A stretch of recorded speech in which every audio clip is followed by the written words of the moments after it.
Hello student, देखिए आज के लेक्चर में फिर से हम लोग पार्शियल फ्रैक्शन का कुछ कुछ अभी तक क्वेश्चन कर रहे थे, जिसमें मैं एग्जांपल 11 को बताया था और इसके कुछ इंट्रोडक्शन यानी कुछ फार्मूले को यहाँ पे हम बताने की कोशिश किए थे आप लोग को। देखिए उसी का नेक्स्ट एग्जांपल जो आपका 12 है, जो कि सब यानी हम एग्जांपल इसलिए करा रहे हैं कि देखिए एनसीईआरटी का एक एक एक्सरसाइज का क्वेश्चन प्लस इसका एग्जाम्पल का क्वेश्चन मोस्ट इंपॉर्टेंट है। आप एनसीईआरटी को बार बार बार बार प्रैक्टिस करते रहें। तो चलिए सबसे पहले हम 12 क्वेश्चन को देखते हैं। 12 देखिए बहुत ही मोस्ट इंपॉर्टेंट क्वेश्चन है, लाजवाब क्वेश्चन है, यानी बहुत अच्छा क्वेश्चन है हम कह सकते हैं। तो देखिए 12 क्वेश्चन जो है देख रहे हैं, ऊपर भी स्क्वायर है नीचे भी, यानी दोनों का जब ऊपर और नीचे डिनोमिनेटर और न्यूमिनेटर दोनों का जब क्या होते हैं पावर सेम होते हैं, तब हम उसको डिवाइड करके पहले उसे चेंज करते हैं। तो इसको क्या कीजिएगा कि x square plus 1 x square minus 5 x plus 6 से हम क्या करेंगे डिवाइड करेंगे तो 1 ही बढ़ जाएगा। तो यक्स स्क्वायर प्लस 1 माइनस यहाँ पे माइनस प्लस माइनस हो जाएगा, ये कट जाएगा। यहाँ पे देखिए माइनस में 5x प्लस 5 आ रहा है। क्लियर है। अब यहाँ पे थोड़ा सा आप लोग को मतलब देखने की जरूरत है। X square minus 5x plus 6 है। देखिए इसके जगह पे आप क्या रखेंगे 1, और यहाँ पे आपका हो जाएगा। यहाँ पे देखिए जब आप माइनस से यदि माइनस क्या कर लिया जाए, माइनस का अंदर मल्टीप्लाई कर लेते हैं तो प्लस 5x माइनस 5 बाई क्या हो जाता है x square minus 5x plus 6। थोड़ा सा यहाँ समझने की जरूरत है कि हम इसको कर कैसे रहे हैं, और मेरा ये आ किस तरह से रहा है यहाँ पे ये हम देखते हैं। हमारा डिवाइड करने का मतलब यहाँ से देखिए एक सेंस ये निकल रहा है कि हम डिवाइड करके इसे हम तोड़ना चाह रहे हैं और कुछ नहीं कर रहे हैं। ठीक है, तो क्या तोड़े, तो तोड़ने पर देखिए मेरा ये आ रहा है। अब देखिए इसका पहले आपको पार्शियल फ्रैक्शन ने फार्मूले पर रख कर इसको पहले आप फाइंड कर लो। तो इसे फाइंड करने के लिए आपको क्या करना पड़ेगा, पहले इसको लेते हैं यानी 5x minus 5 x square minus 5x plus 6। अच्छा ये बताइए कि इसका जब आप करोगे तो 5x माइनस 5 हो जाएगा, और इसके जगह पे क्या रखेंगे भैया एक्स स्क्वायर माइनस, यहाँ देखिए जब इसका आप एलसीएम लेते हैं तो माइनस में यहाँ 3 2 5 यानी 3x माइनस 2x प्लस 6 होगा। और थोड़ा सा यहाँ समझने की जरूरत है 5x माइनस 5, यहाँ देखिए x माइनस 3 आ जा रहा है, x माइनस 2 आ रहा है। तो देखिए यहाँ पे कुछ ना कुछ ये फार्मूला आप लोग के सामने नजर आ रहा होगा कि जब यानी इस टर्म में हो तब हम फार्मूले को इस टाइप से फाइंड कर लेते हैं, इस टाइप से। यहाँ पे तोड़ा कैसे जाएगा ये समझिए। तो यहाँ पे a by x minus 2 plus b by क्या होगा b बाई एक्स माइनस 3, यानी हम तोड़ किसको रहे हैं, तो आप बोलिएगा कि सर तोड़ तो आप इसको रहे हैं, ये हो गया। तो इसका अब क्या कीजिए कि अब आप एलसीएम फाइंड कर लीजिए। क्या फाइंड करेंगे एलसीएम। एलसीएम आप यदि फाइंड करते हैं तो ए एक्स माइनस 3 और b x minus 2, x minus 2 और एक्स माइनस 3, 5x माइनस 5 हो जा रहा है, x माइनस 2 एक्स माइनस 3, ये से ये कट जाएगा। यहाँ पे मैं काट दिया हूं लेकिन काटिएगा मत, काटिएगा मत, ठीक है, काटा नहीं जाता है। अब यहां से हम लोग ए और बी की वैल्यू को फाइंड कर लेते हैं, क्या आ रहा है तो आएगा 5x minus 5 equal to a x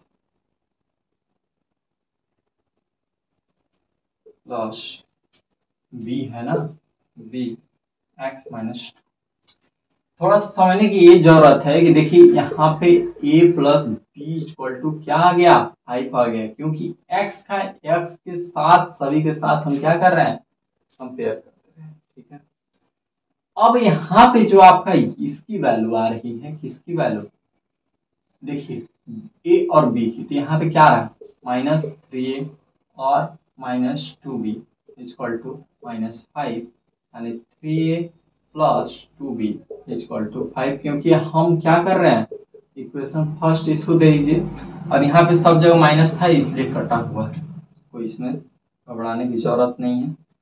अब क्या कीजिए, यहाँ पे कि देख रहे हैं आप कि a plus b equal to 5 है और 3a plus 2b equal to 5 है। इक्वेशन फर्स्ट में हम 3 से मल्टीप्लाई कर लें तो 3a plus 3b equal to 15 और 3a plus 2b equal to 5, ये आपका कटते चला जाएगा। यहाँ पे b की वैल्यू क्या आ जाएगा, 10 आ जाएगा। जब b 10 आ जा रहा है तो a की वैल्यू फाइंड कर लीजिए, a plus b equal to क्या होता है, 5 होता है, और a b की वैल्यू क्या है आपका, b की वैल्यू 10। तो यहां से देखिए हमारे पास a और b की वैल्यू निकल कर आ गया। तो पहले हम इसको लिख लेते हैं, a equal to -5, b equal to 10,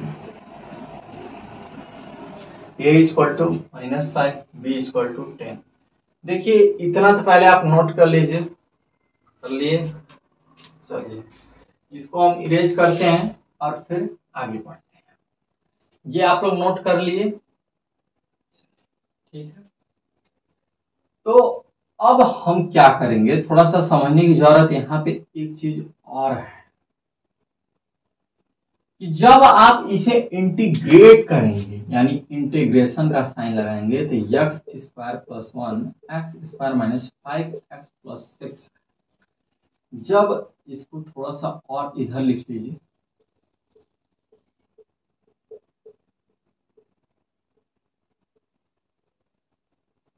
equal to, यहां पे हम क्या करेंगे कि 1 है तो 1 यानी इसका इंटीग्रेशन dx प्लस 1 dx।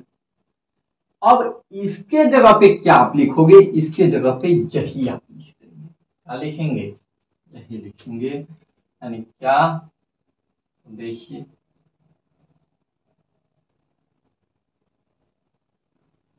देखिए क्वेश्चन थोड़े बड़े बड़े हैं तो उससे घबराने की जरूरत नहीं है, क्योंकि जब तक आप भैया प्रैक्टिस नहीं करोगे और कोई भी चीजों का आप बार बार यदि प्रैक्टिस कर रहे हैं तो समझ लीजिए कि वो क्लियर, कोई दिक्कत, कोई दिक्कत। तो देखिए a और b की वैल्यू भी पुट करते चले जाइए यहाँ पे, ठीक है, और फिर आपका आंसर आता चला जाएगा। मुझे लगता है कि आप लोगों को समझ में आ भी रहा होगा।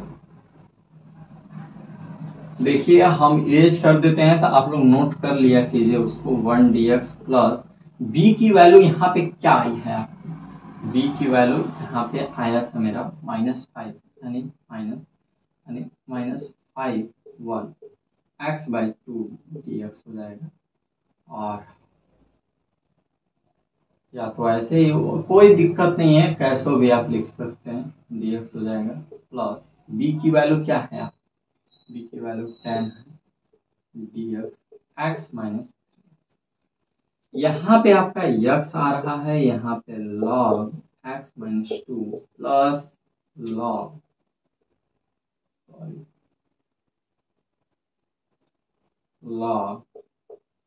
x-3 plus constant. ये देखिए आपका यहां से आंसर निकल कर आता है। तो मुझे लगता है कि आप लोगों को समझ में भी आ रहा होगा, ठीक है। तो ये तरह की 12वां क्वेश्चन देखिए बहुत ही इंपॉर्टेंट क्वेश्चन है, बहुत अच्छा क्वेश्चन है, और यहाँ पे कंफ्यूजन होता है, बात ये तो समझ लीजिएगा। यहाँ पे मैं बार बार बताता हूँ आप लोगों को कि देखिए जिस क्वेश्चन में आप कंफ्यूज हो रहे हो तो समझ लो कि थोड़ा सा उसमें कुछ है, ठीक है। और इसी टाइप के क्वेश्चन इंपॉर्टेंट होते हैं और इसी टाइप के क्वेश्चन पूछे जाते हैं।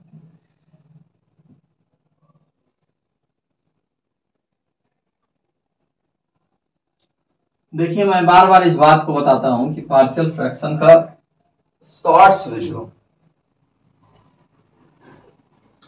भी अपलोड है, उसे आप जाकर वहां से देख सकते हैं। ठीक, ये देखिए हम 13 क्वेश्चन देखते हैं। एग्जाम्पल नंबर 13, 3x माइनस 2 दे रहा है, x प्लस 1 का स्क्वायर और x प्लस 3 ये दे रहा है। बताना क्या है इसमें इसका इंटीग्रेट करना है, यानी 3x माइनस 2 x प्लस 1 का स्क्वायर और x प्लस 3 का x प्लस 3 दे रखा है, मुझे इसको इंटीग्रेशन करना है। अच्छा ये बताइए, इंटीग्रेशन करने की सबसे अच्छी और बेहतरीन बातें ये होती हैं कि x प्लस 1 का स्क्वायर और x प्लस 3 हो जाएगा।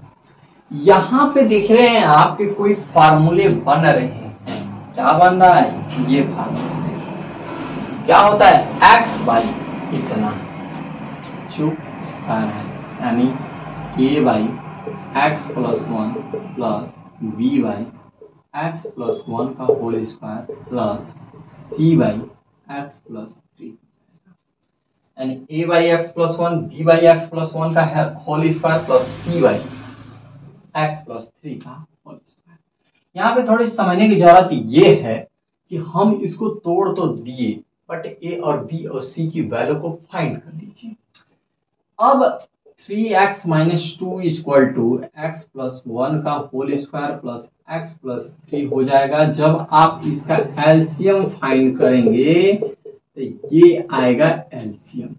देख रहे हैं यहां से ये सिर्फ कट रहा है और बच क्या रहा है, x प्लस 1 और x प्लस 3, यह भी कट रहा है, बच क्या रहा है, b x प्लस 3 और c, यानी ये इससे ये कट गया और ये क्या बच रहा है, x प्लस 1 का होल स्क्वायर। अब हमें x, अब देखिए ये नीचे वाला तो कट जाएगा, क्यों कट जाएगा ना, x माइनस 2 इक्वल टू, ये देखिए अब इसको आप सॉल्व कर लीजिए, x स्क्वायर हो जाएगा, इसका इसमें मल्टीप्लाई करेंगे तो इसका यहाँ पे 3x प्लस 1x, यहाँ पे 4x प्लस 3 हो जाएगा और प्लस b x प्लस 3 हो जाएगा प्लस c के जगह पे क्या, x square plus 1 plus 2x। ठीक है, अब हमें पहले कंपेयर करने की बातें आ रही हैं, तो सबसे पहले जब आप कंपेयर करेंगे स्क्वायर वाले टर्म से, इस वाले टर्म से स्क्वायर वाले टर्म से, तो देखिए a प्लस सी, यानी a plus C equal to क्या हो जाएगा, यहाँ पे 0 हो जाएगा, a plus C equal to, यानी ए हो गया और सी हो गया इक्वल टू 0। 0 अच्छा क्यों आ रहा है यार, क्योंकि यहाँ पे स्क्वायर वाला टर्म क्या है आपका, 0 है। ठीक है, अब आगे समझते हैं, देखिएगा, देखिए ये आपका क्या है, x वाला टर्म है, तो यहाँ पे क्या होगा, 4a प्लस b होगा प्लस c के जगह पे आप क्या रखेंगे, देखिए यहाँ पे x वाला टर्म क्या है, 2 है, यहाँ पे 2c इक्वल टू 3। यहां से आपके पास 3 इक्वेशन मिलेंगे और हम कंपेयर किसकी कर रहे हैं, a वाले टर्म की। देख यहाँ पे x वाले टर्म की कंपेयर हो रहा है यहाँ से, तो यहाँ पे देख रहे हैं a 4x यानी 4a, अब b 1x है तो ओनली फॉर b हो गई, क्योंकि 1 है तो 1b हो जाएगा, और c है तो c x वाले टर्म से हम कर रहे हैं तो क्या होगा, c यानी 2c इक्वल टू 3। अब यहाँ पे थोड़ा सा आपको देखना पड़ेगा, अब हम नेक्स्ट वाले टर्म से कर रहे हैं इससे, तो यहाँ पे क्या हो रहा है, 3a प्लस 3b प्लस c इक्वल टू -2, ये आपके पास ये कंपेयर करने के बाद आपके पास एक इक्वेशन के रूप में यहां से निकल कर आता है। चलिए हम अब इसको सॉल्व करते हैं और आगे की ओर देखते हैं। ऐसा कीजिए कि ए और सी यानी हाँ ऐसा करते हैं हम लोग कि इक्वेशन ये तो आपका फर्स्ट हो गया, ये सेकेंड इक्वेशन है, ये थर्ड इक्वेशन, यानी दूसरे और तीसरे इक्वेशन को उठाते हैं और तीसरे इक्वेशन में हम 2 से मल्टीप्लाई कर लेते हैं, यानी कोई मतलब नहीं है। ऐसा कीजिए कि आप सेकेंड इक्वेशन में इक्वेशन सेकेंड इंटू 3, यानी इक्वेशन सेकेंड में हम 3 से मल्टीप्लाई कर लेंगे तो 4 3 जा 12f हो जाएगा प्लस 3b हो जाएगा प्लस 6c इक्वल टू 9 हो जाएगा। यहाँ पे आपका आ रहा है 3a प्लस 3b प्लस c equal to -2 minus minus minus plus minus plus, ये कट जा रहा है। यहाँ पे देखिए आपका क्या आ रहा है 9a plus 5c equal to 11। अब यहाँ पे थोड़ा सा ये समझने की जरूरत है कि 9a आया प्लस 5c आया इक्वल टू, यहाँ पे इसको आप मान लो इक्वेशन नंबर 4। यहाँ पे देखिएगा थोड़ा सा हम बोले थे आपको कि ये सब क्वेश्चन बड़े धैर्य के साथ करने पड़ते हैं। इक्वेशन फर्स्ट में ऐसा कीजिए ना 9 से मल्टीप्लाई कर लो तो यहाँ पे 9a हो जाएगा प्लस 9c हो जाएगा इक्वल टू 0, ये हो जा रहा है कट जाएगा। यहाँ पे क्या आ रहा है 4c इक्वल टू प्लस 11, तो c की वैल्यू कितना हो गई -11/4, ये तो आया c का वैल्यू। अब हम निकालेंगे कैसे, यहाँ थोड़ा सा देखिएगा, जब c का वैल्यू इतना आ गया तो a का वैल्यू कितना हो जाएगा, यानी a plus C equal to 0 है। तो देखिए जब आप a माइनस 11/4, a की वैल्यू भी क्या होगा 11/4 हो जाएगा कि नहीं हो जाएगा। तो a की वैल्यू मिल गया, c का वैल्यू मिल गया, तो आप b का भी वैल्यू निकाल लेते हैं ऐसे। तो b का वैल्यू थोड़ा सा यहाँ समझने की जरूरत है, थोड़ा देखिएगा। जब आपके पास सब चीज मिल ही गया है तो ऐसा करते हैं कि हम इक्वेशन सेकेंड में रख लेते हैं, यानी 4a plus b plus 2c equal to 3। जब a की वैल्यू आपका क्या है 11/4, b की वैल्यू नहीं पता, c की वैल्यू 2 इंटू सी, यानी c कितनी है आपका, यहाँ पे माइनस है तो माइनस लगा दीजिए, 11/4 इक्वल टू 3। ये 4 से 4 कटेगा, यहाँ पे 11 बचा, 2 1 जा 2 2 2 जा 4 माइनस 11/2 इक्वल टू 3। अब इसे थोड़ा सा हम कैलकुलेशन कर रहे हैं यहाँ पे, तो b इक्वल टू आपका आ जाएगा 3 प्लस 11/2 माइनस 2 3 जा 6 प्लस 11 और ये 22 आ जाएगा, सॉरी हाँ सही है। और यहाँ पे आपका कितना है 17 माइनस 22 प्लस 2, यानी 22 में से 17 माइनस करेंगे तो क्या आएगा आपका 5, यानी -5/2, यानी b की वैल्यू क्या आ जा रही है -5/2। तो देखिए a का वैल्यू यहाँ क्या है आपका 11/4, b का वैल्यू क्या आ रहा है -5/2, c का वैल्यू क्या आ रहा है -11/4। क्लियर है। मैं बार इस बात को रिपीट करता हूं कि देखिए जब ये सब थोड़े बड़े बड़े क्वेश्चन हैं, बड़े बड़े क्वेश्चन का मतलब ये नहीं है आप प्रैक्टिस करोगे यार, जो क्वेश्चन अभी आपको आधे घंटे समय ले रहे हैं वो क्वेश्चन कहीं ना कहीं आपके 10 मिनट लगेंगे, कहीं ना कहीं 20 मिनट लगेंगे, अरे कम होता चला जाएगा धीरे धीरे धीरे धीरे। तो अब आइए आगे इसकी इंटीग्रेशन किया जाए, इसको नोट कर लीजिएगा। ए और बी की वैल्यू को फाइंड करने के लिए हम ये रूल को फॉलो करते हैं।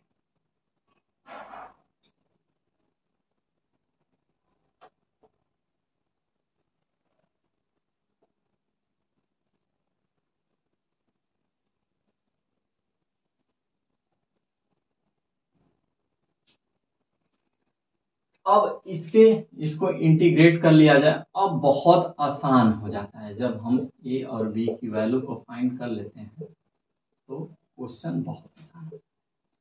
a की जगह पे क्या है आपका 11/4 है, x plus 1 dx plus b की जगह पे क्या है -5/2 x प्लस 1 का स्क्वायर dx प्लस c की जगह पे क्या है -11/4 x प्लस 3।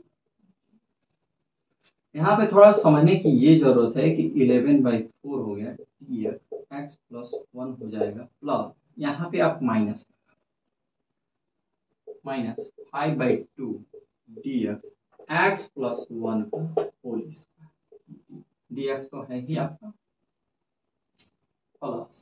प्लस नहीं माइनस लगा लीजिए काहे कि यहाँ पे माइनस है -11/4 1 प्लस x प्लस 3 dx। यहाँ पे अब आपका आ जाएगा log x प्लस 1। ये देखिए यहाँ पे किसकी फार्मूला का यूज हो रहा है, देखिए x के पावर n। यदि हम क्या होगा 1/x के पावर n है तो ये क्या चला जाएगा x के पावर -n प्लस 1 और -n प्लस 1 हो जाता है, यही होता है। तो जब ये ऊपर जाएगा यानी इस फॉर्म में होगा यहाँ पे तो आपका क्या आ रहा है x यानी x प्लस 1 -2 है तो -2 प्लस 1 हो जाएगा और नीचे भी -2 प्लस 1 यानी -1 आएगा तो x प्लस 1 हो जाएगा और ये माइनस है तो माइनस माइनस प्लस हो जाएगा। तो क्लियर है। तो